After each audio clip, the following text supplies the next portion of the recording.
அனைவருக்கும் வணக்கம். 100 ஆண்டுகளுக்கு பிறகு மகாலய அமாவாசையுடன் இணைந்து வரும் சூரிய கிரகணத்தின் காரணமாக நீங்கள் செய்ய வேண்டிய இந்த 5 காரியங்கள் என்ன? நிச்சயமாக நீங்கள் இந்த ஒரு பொருளை வீட்டில் வாங்கி வைப்பது அவசியம். அந்த வகையில் இன்றைய நாளில் நீங்கள் என்ன செய்ய வேண்டும் என்று பார்க்கும்போது, இந்த 2025ஆம் ஆண்டில் 2 கிரகணங்கள் உள்ளன. நாட்காட்டியை பொறுத்தவரை 2 கிரகணங்களும் மிகவும் சிறப்பு வாய்ந்த திதியில் நடைபெறுகின்றன. அத்தகைய நாளில் என்ன செய்ய வேண்டும் என்பதை பற்றி தெரிந்து கொள்வோம். அந்த வகையில் இந்த சூரிய கிரகணத்தை பொறுத்தவரை சூரிய கிரகணம் ஒரு முக்கியமான வானியல் நிகழ்வாக பார்க்கப்படுகிறது. இது இந்து மதம் மட்டுமின்றி ஜோதிடத்திலும் மிகுந்த முக்கியத்துவம் வாய்ந்ததாக கருதப்படுகிறது. சூரிய கிரகணம், சந்திர கிரகணம் பற்றி சாஸ்திரங்கள் பல விதிமுறைகளை கூறுகின்றன. சூரிய கிரகணம் என்பது பூமிக்கும் சூரியனுக்கும் இடையில் முழுமையாகவோ அல்லது பகுதியாகவோ சந்திரன் வரும் ஒரு வானியல் நிகழ்வு ஆகும். இந்த வானியல் நிகழ்வு ஒரு காட்சி மட்டுமல்ல, உலகில் பல்வேறு பகுதிகளில் கலாச்சார, அறிவியல் மற்றும் வானியல் முக்கியத்துவத்தையும் கொண்டுள்ளது. அந்த வகையில் வரும் 2025ஆம் ஆண்டில் 2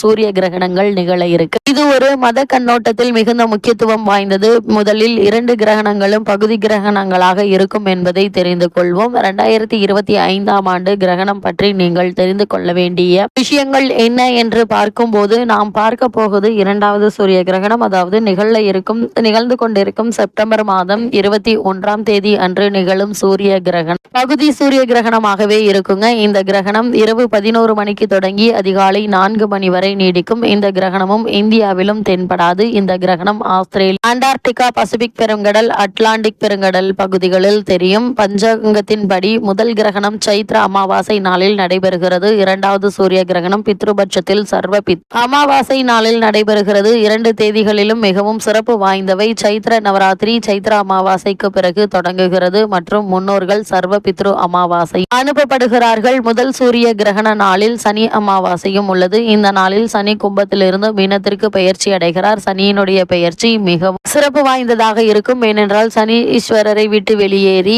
குருவினுடைய ராசியில் நுழைகிறார். இது அனைத்து ராசி அறிகுறிகளிலும் தாக்கத்தை ஏற்படுத்தும் விதமாக அமைகிறது. அந்த வகையில் இந்த சூரிய கிரகணத்தால் உங்களுக்கு கிடைக்கக்கூடிய பலன்கள் என்ன என்று பார்க்கும்போது, சனி அமாவாசை நாளில் சைத்ர அமாவாசை நாளிலும் சூரிய கிரகணம் ஏற்படும் போது தானத்தின் பலன் அதிகரிக்குங்க. இந்த நாளில் நீராடி தானம் செய்ய வேண்டும். இந்த நாளில் செய்யப்படும் நன்கொடைகள் நிறைய பலன்களை தரும் என்று கூறப்படுகிறது. எனவே 2 நாள் கிரகணத்துடன் ஏழைகளுக்கு நன்கொடை வழங்க வேண்டுங்க.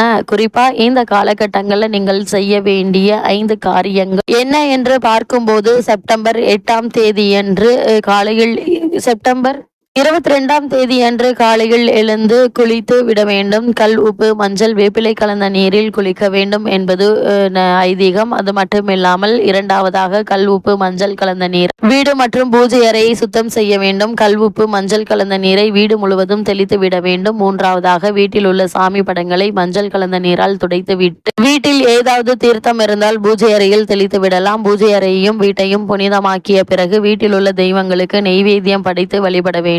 வீட்டில் சாமி சிலைகள், வேல் ஏதாவது வைத்திருந்தால் பால், சந்தனம், மஞ்சள், நீர், தேன் ஆகியவற்றால் அபிஷேகம் செய்ய வேண்டும். சாமிக்கு படைத்த நெய்வேத்தியத்தை முதலில் மற்றவர்களுக்கு தந்த பிறகுதான் நாம் சாப்பிட வேண்டும். 4வதாக வீட்டில் உள்ள வாகனங்களை சுத்தமான தண்ணீரால் சுத்தம் செய்து எலுமிச்சை கட்டுவதால் கிரகணத்தால் ஏற்பட்ட அபரிமிதமான தீய சக்திகளின் பாதிப்பிலிருந்து மீளலாம். 5வதாக கிரகணத்திற்கு பிறகு தான தர்மங்கள் செய்வது மிகவும் விசேஷமானதாகும். அதிலும் பால், அரிசி, தானியங்கள் போன்றவற்றை தானம் செய்வது மேலும் சிறப்பு. இல்லாவிட்டால் முடிந்த அளவிற்கு 2 பேருக்காவது அன்னதானம் செய்யலாம். அது மட்டுமில்லாமல் இன்றைய நாளில் நீங்கள் கடைபிடிக்க வேண்டிய விஷயங்கள் என்ன என்று பார்க்கும்போது கண்ணுக்கு பாதிப்பு தரக்கூடிய விஷயங்களை தவிர்ப்பது நல்லது. ஏனென்றால் கிரகணத்தின் நேராக பார்ப்பது மிகவும் ஆபத்தானது. சிறப்பு வடிகட்டிகள் என்று சொல்லக்கூடிய சோலார் பில்டர்ஸ் உள்ள கண்ணாடிகள் அல்லது தொலைநோக்கிகள் மூலமாக மட்டுமே பார்க்க வேண்டும். இன்றைய நாளில் தியானம் மிகவும் அவசியம். பல ஆன்மீக நம்பிக்கைகளின்படி கிரகணத்தின் போது தியானம் செய்வது மற்றும் மந்திரங்களை ஜபிப்பது ஆன்மீக சக்தியை அதிகரிக்கும் என கூறுகின்றன. வீட்டில் இருக்க வேண்டும். தேவையற்ற பயணங்களை தவிர்க்க வேண்டும். கிரகணத்தின் போது அதிக அளவு வெளியில் இருப்பதை தவிர்க்க வேண்டும். அதேபோல் உணவுகளை மூடி வைத்து பாதுகாக்க வேண்டும். கிரகணத்தின் போது உணவுப் பொருட்கள் கெடக்கூடும் என்பதால் அவற்றை மூடப்பட்ட உரை மூடிய பானைகளில் வைத்திருக்கவும் சிலர் துளசி இலையை அல்லது தர்ப்பை புற்களை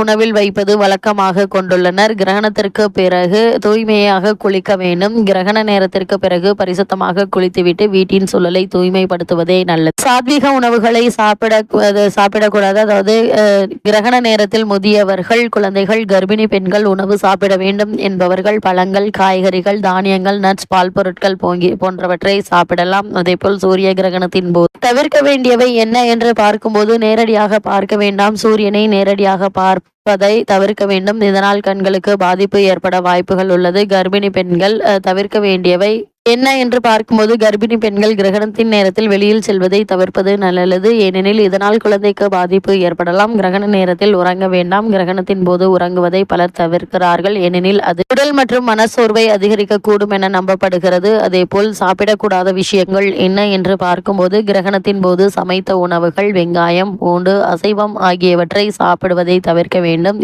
உடலுக்கு தீங்கினை ஏற்படுத்தும் கூர்மையான ஆயுதங்களை பயன்படுத்தக்கூடாது. கத்தி, கத்திரிக்கோள் போன்ற கூர்மையான ஆயுதங்களை சூரிய கிரகணத்தின் போது பயன்படுத்தக்கூடாது. அதே போல நீங்கள் இன்றைய நாளில் செய்யக்கூடிய பரிகாரங்கள் என்ன என்று பார்க்கும்போது, மகாலய அமாவாசை நாளில் வருவதால் முன்னோர்களுக்கு திதி தர்ப்பணம் கொடுத்து வழிபடுவதும், வீட்டிற்கு அருகாமையுள்ள திருக்கோவிலுக்கு சென்று தீபம் ஏற்றி வழிபடுவதும் எண்ணற்ற நன்மைகளை உங்களுடைய வாழ்வில் ஏற்படுத்தும்.